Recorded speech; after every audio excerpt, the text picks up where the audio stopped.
यह आज क्या मामला है? चिराग क्यों नहीं जले? मैंने बहाना किया। क्या जाने, मेरे सिर में दर्द था। दुकान से आकर लेटे तो नींद आ गई, और सोए तो घोड़ा बेचकर मुर्दों से शर्त लगाकर। हाँ यार, नींद आ गई। मगर घर में चिराग तो जलाना चाहिए था, या उसका रिट्रेचमेंट कर दिया। आज लोग घर में व्रत से है ना, हाथ ना खाली होगा। खैर चलो, कहीं झांकी देखने चलते हो। सेठ घूरेमल के मंदिर में ऐसी झांकी बनी है कि देखते ही बनता है। ऐसे ऐसे शीशे और बिजली के सामान सजाए हैं कि आंखें झपक उठती हैं। सिंहासन के ठीक सामने ऐसा फुहारा लगाया है कि उसमें से गुलाब जल के फहारे निकलती हैं। मेरा तो चोला मस्त हो गया। सीधे तुम्हारे पास दौड़ा चला आ रहा हूँ। बहुत झांकियाँ देखी होंगी तुमने, लेकिन यह और ही चीज है। आलम फटा पड़ता है। सुनते हैं दिल्ली से कोई चतुर कारीगर आया है, उसी की यह करामात है। मैंने उदासीन भाव से कहा, मेरी तो जाने की इच्छा नहीं भाई, सिर में जोर का दर्द है। तब तो जरूर चलो, दर्द भाग ना जाए तो कहना। तुम यार बहुत जिद करते हो, इसी मारे मैं चुपचाप पड़ा था कि किसी तरह से यह बला टले। इसी मारे मैं चुपचाप पड़ा था कि किसी तरह यह बला टले, लेकिन तुम सिर पर सवार हो गए।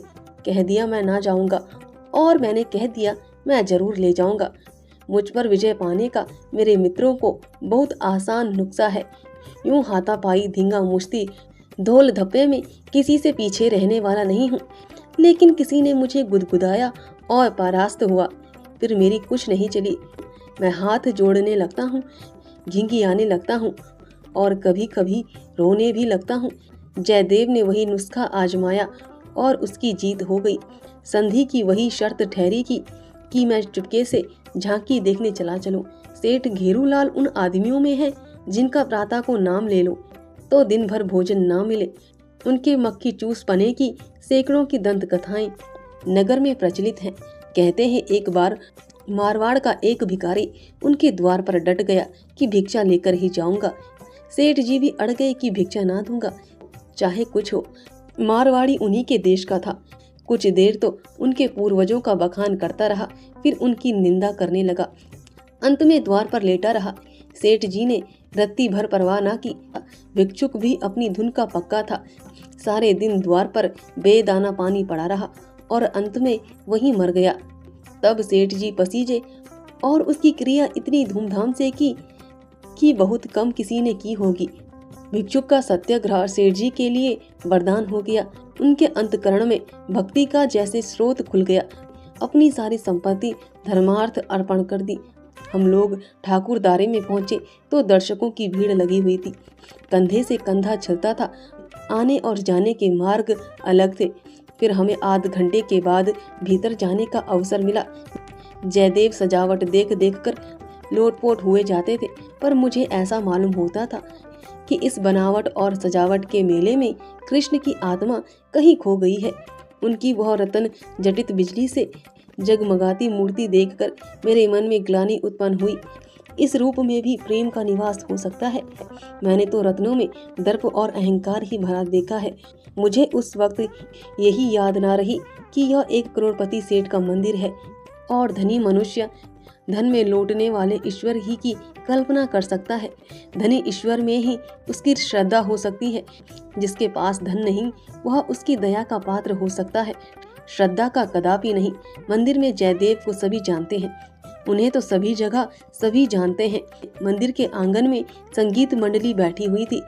केलकर जी अपने गंधर्व विद्यालय के शिष्यों के साथ तंबूरा लिए बैठे थे। पखावज, सितार, सरोद, वीणा और जाने कौन कौन बाजे, जिनके नाम भी मैं नहीं जानता, उनके शिष्यों के पास थे। कोई गत बजाने की तैयारी हो रही थी। जयदेव को देखते ही केलकर जी ने पुकारा। मैं भी तुफेल में जा बैठा। एक क्षण में गत शुरू हुई। समा बंध गया। जहाँ इतना शोरगुल था कि तोप की आवाज भी न सुनाई देती, वहाँ जैसे मधुराई के उस प्रभा ने सब किसी को अपने में डुबा लिया। जो जहाँ था वहीं मंत्र मुग्ध सा खड़ा था। मेरी कल्पना कभी इतनी सचित्र और संजीव ना थी। मेरे सामने न वही बिजली की चकाचौंध थी, न वह रत्नों की जगमगाहट, न वह भौतिक विभूतियों का समारोह।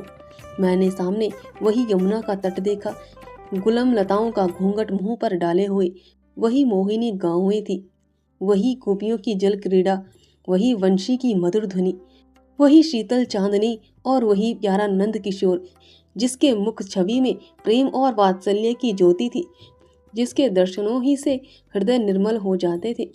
मैं इसी आनंद विस्मृत की दशा में था कि कैसेट बंद हो गया और आचार्य कैलकर के एक किशोर शिष्य ने धुरपद अलापना शुरू किया। कलाकारों की आदत है कि शब्दों को कुछ इस तरह तोड़ मरोड़ देते हैं कि अधिकांश सुनने वालों की समझ में नहीं आता कि क्या गा रहे हैं। इस गीत का एक शब्द भी मेरे समझ में ना आया, लेकिन कंठ स्वर में कुछ ऐसा मादकता भरा ललित्य था कि प्रत्येक स्वर मुझे रोमांचित कर देता था। कंठ स्वर में इतनी जादू शक्ति है, इसका मुझे आज कुछ अनुभव हुआ।